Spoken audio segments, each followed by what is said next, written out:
Welcome to the Whole Child Sleep podcast, where we help families nurture dreams and raise wholeness. Hello, everyone, and welcome to the Whole Child Sleep podcast. I'm your host, Myra Hartzheim. Today, we have a special guest. Jacqueline Lopez is a myofunctional therapist, and she works with the CuraSleep group. Welcome, Jacqueline. We are so happy to have you here. Thank you so much for having me. Jacqueline is here to tell us more about myofunctional therapy and why it's important.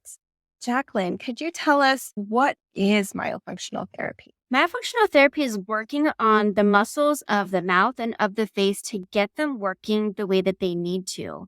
A lot of times we see children and adults who mouth breathe, which tells me that the lips aren't working correctly, the cheeks aren't working correctly, or the tongue isn't working correctly. And so working through to rehabilitate these muscles by doing a program of exercises to help them keep their lips sealed, their tongue up on the roof of the mouth, and get these muscles working the way that they need to so they're not mouth breathing or they're not snoring, and their muscles are functioning correctly to help them throughout their lifetime for overall health. When you explained that, your explanation implies that there is an ideal way in which we are to hold our tongues and essentially the muscles in our face. Absolutely.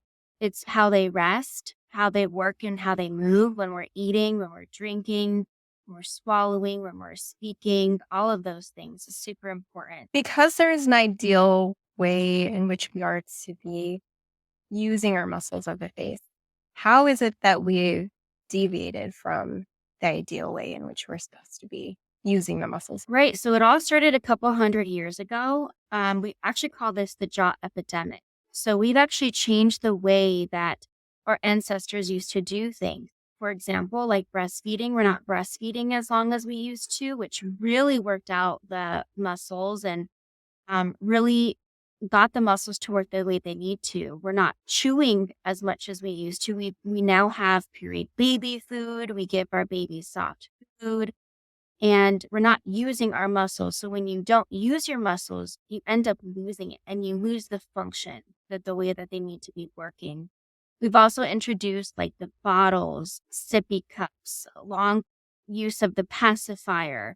And so all of those things, and even our diet has changed. And all of those combined or even separate of each other can really lose the function how our muscles are working and just not even using that. To then lead to mouth breathing, sleep issues, and a host of other health issues moving forward, futuristically speaking. That is fascinating. Could we dive into a little bit more about why it is so important that muscles in our face function properly? Right. So the way that our tongue rests really matters. We want our tongue to be up on the roof of the mouth. When you think about it, when you're sleeping, your head is laid back on the pillow and everything tends to fall to the back of the throat, given if the tongue is not on the roof of the mouth. So when the tongue falls to the back of the throat, it causes blockage of the airway, which decreases the amount of oxygen you're getting into the body. And it can actually completely block the airway into where you actually can't breathe, almost like a choking effect. So when that happens, you're not getting the amount of oxygen into your body, which causes inflammation. And then inflammation is a paradigm effect throughout the rest of the body, which can cause a lot of other health issues. For example, cancer, diabetes, heart disease, and the list goes on. And they've actually correlated poor sleep or that poor airway to having a lot of these other health issues being directly correlated to it. Could you tell us why mouth breathing as opposed to nasal breathing is problematic? Yes, it's the same way as with the tongue, where it doesn't get enough oxygen into your body. And you can feel it right now. So you can try, breathe with your mouth open. Air goes into a different way. It goes straight through the mouth. Where compared to if you breathe in through your nose, there's a different pathway of air and you can feel it. So breathe in through your nose and breathe in through your mouth. And you can feel that pathway. So when you breathe in through the nose is an antibacterial, it's an antifungal. It creates a little molecule that helps dilate the arteries and the veins in your body, which creates the ability for more oxygen to go into your veins and into your muscles and into your organs. So if you're mouth breathing, it bypasses that nose and it doesn't get that antibacterial, antifungal, antiviral effect and doesn't create that molecule that your body needs to dilate your veins and arteries to get the oxygen you need. So your body isn't getting enough oxygen, it's not getting enough nutrients. And it's the same effect with the tongue falling back to the back of the throat and not getting enough oxygen. So they're the same in that way. That is fascinating, and an issue that I don't believe many people know is an actual issue. So it's so good to know that. Right. And there are studies that do show that the lack of oxygen, the lack of nutrient can create things like Alzheimer's and dementia. And obviously we know that can create a lot of issues with just toxins in the body, not being able to release the toxins and really healing of the body. That makes a lot of sense. You mentioned briefly the impact of inflammation. Could you tell us a little bit more about how myofunctional issues can cause inflammation and how that can impact health for little ones? Yeah, so it goes back to the tongue resting up on the roof of the mouth. If somebody's sleeping and the tongue isn't on the roof of the mouth and it falls to the back of the throat, that blockage of oxygen. And then mouth breathing, again, not getting enough oxygen through the body because it's not creating the molecule that we talked about and it's not opening up the arteries. So in that way, it can create the inflammation into the body. And when you're mouth breathing, you're also introducing a lot more viruses, a lot more bacteria into the body, creating that inflammation. And so when somebody is mouth breathing, they're not in a state of rest and digest, that parasympathetic nervous system. They're in the sympathetic fight or flight mode consistently. Their body's always on overdrive. And when their body's always on overdrive, their breathing patterns tend to change and they're almost like overbreathing, almost like hyperventilating. And if someone were to hyperventilate, you pass out because you're not getting enough oxygen into the body, right? There's different pathways as to why when somebody mouth breathes, they're not getting enough oxygen into their body. And so all of those combined create that inflammation. Another pathway is the vagus nerve. The vagus nerve is in charge of a lot of different things, but one of the things is the rest and digest. And so when the muscles aren't working correctly, they're not working properly, they're not resting in a place where the vagus nerve is, the vagus nerve is being less activated.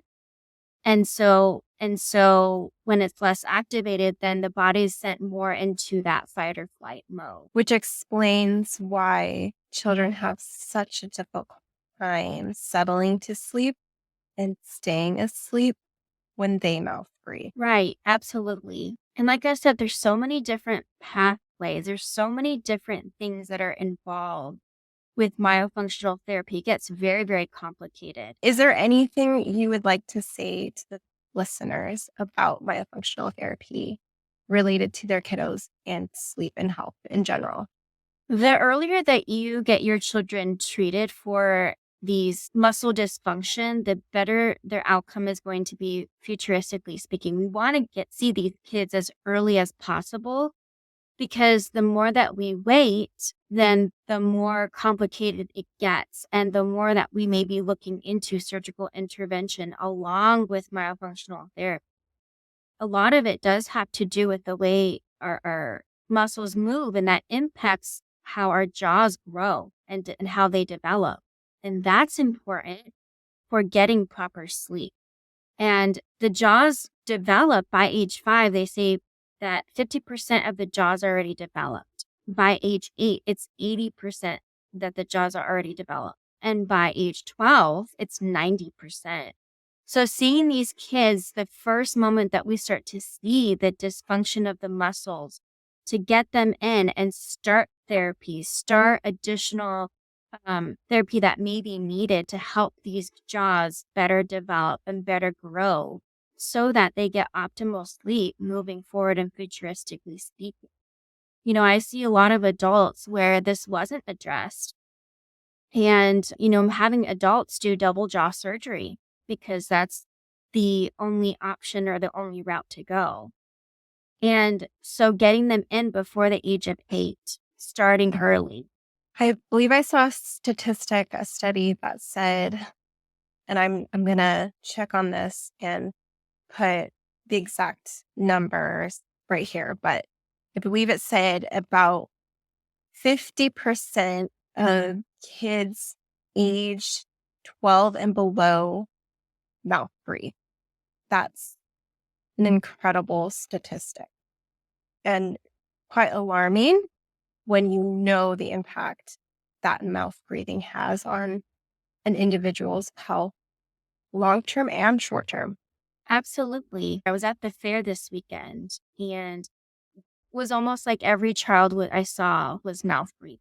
And, I've had my fair share of people not believing that mouth breathing is an issue or that it'll go away. Well, it doesn't go away. It doesn't go away, and it's not resolved just by age. And so I think parents really need to know that, and even pediatricians need to know that mouth breathing is a serious issue that needs to be dealt with right away. And it's not something that should be waited on. Because again, it goes back to that oxygen deprivation that the child is experiencing with the mouth breathing that's causing a lot of issues during the most important time during development when they're growing the most. From ages 0 to about 5 or 6 is the most developmental change that they go through. And so to say that it doesn't affect them during that time is beyond me. Could you give us some insight as to what to look for? Of course, mouth breathing. Make sure your kiddo does not mouth breathe and does not snore while they're sleeping. But what are other signs that may indicate that a family may need some myofunctional therapy? That's a good question. So a big one is if your child does not have gaps in between the teeth. So significant gaps in between the teeth. So if you're seeing that, then that means that the jaws are not developing correctly. The muscles are not working properly. And that needs to be addressed. Sorry, to be clear, you do want gaps between the teeth, correct? Yes, there should be gaps in between the teeth, significant amount of gapping in between the teeth. And another sign is, are they waking up tired? Or are they tired during the day? Do they have behavioral issues? Are they showing signs and symptoms of ADHD? Have they been diagnosed with ADHD? There are studies that have come out that show that poor sleep mirrors ADHD. And so having that evaluation of checking the muscles and checking sleep prior to any sort of ADHD medication is super, super important. And to determine is it really ADHD or is it muscle dysfunction and jaw development? And so because they mirror each other. I think another big thing too is, do they have dark circles underneath the eyes? Is their hair messy? Is another one I see a lot. Yes. Are they consistently moving around in bed? Are they kicking? Do they have night terrors? Are they teeth clenching, teeth grinding? Do they sleep walk, sleep talk? Bedwet. Yeah, bedwetting. Bedwetting is a big one. Do they need orthodontic treatment? Does it look like they're starting to have crooked teeth? Things like that. So all of those things are huge signs that their muscles are not functioning correctly. Their jaws are not growing properly either. So to all the listeners, I know myself included, I wish I had known this when my kiddos were younger. But I want to encourage you all, even if your kiddos are older like mine, check your kiddos for any of these signs and go find a myofunctional therapist. Jacqueline is incredible. She can work with your kids virtually. So please reach out. I implore you, I encourage you, as oxygen, sleep, and nutrition are so foundational to all our health and setting your kiddo up for success at a young age is so, so important. So I want to leave you all with that. Jacqueline, thank you so, so much for talking to us and helping us understand the importance of myofunctional therapy. Thank you so much. Thank you for having me. All right, everyone. Thank you for listening. Tune in next week, and we'll talk to you all later. Thank you for listening to the Whole Child Sleep podcast. For references to articles discussed in this podcast or for evidence on the topics that we've discussed on this podcast, please look in the description below, or you can find the articles linked in our blog at CuraSleep.us. I want to give you an idea of what you can expect in terms of structure of this podcast moving forward. You can expect one podcast a week, and we will cover a topic for 2 weeks. The first week, you can expect the podcast to be more educational and informational. The following week will be more of a Q&A covering the same topic. If you have a question that you would like us to answer during the Q&A podcast, please send them in at 406-551-4083. And if you've found this podcast to be helpful, we ask that you share it. We would love to reach more tired families. We also ask that you subscribe and like and give us a 5-star review. This also helps us reach more tired families. We hope you have a beautiful day, and we will talk to you next week. By listening to this podcast, you understand and agree to the following. The content of this podcast offers the opinions of Myra Hartzheim and her guests, and it is not intended as medical advice. It serves as an informational purpose. For personalized and medical concerns, consult your healthcare professional. The views and opinions in this podcast are our own and don't represent our employees or affiliates.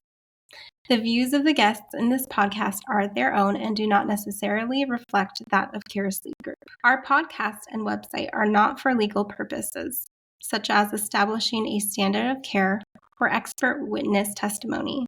We don't guarantee the accuracy of statements or opinions. We appreciate your assistance in maintaining content accuracy. If you find errors in our podcast or blogs, please reach out via email to support@curasleep.us. This podcast is owned by CuraSleep LLC and presented by the Whole Child Sleep podcast. Thank you for tuning in.